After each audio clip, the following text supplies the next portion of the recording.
You are looking at Julian's pronunciation guide, where we look at how to pronounce better some of the most mispronounced words in the world, like this other curious word. But how do you say what you're looking for today?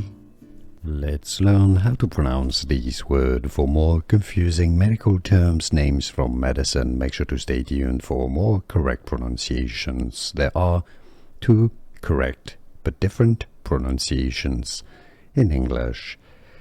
Dyskenesia is one of them. Dyskenesia, with a stress on the ni syllable. Dyskenesia. It's also common, and I believe it's referenced as the American English pronunciation as opposed to the British one. As alternative pronunciation, dyskinesia, dyskinesia or dyskinesia. And now you know. Here are more videos on how to pronounce more confusing words and names too many mispronounced. Like this video if you found it useful. I appreciate your support. I'll see you soon, and thanks for watching.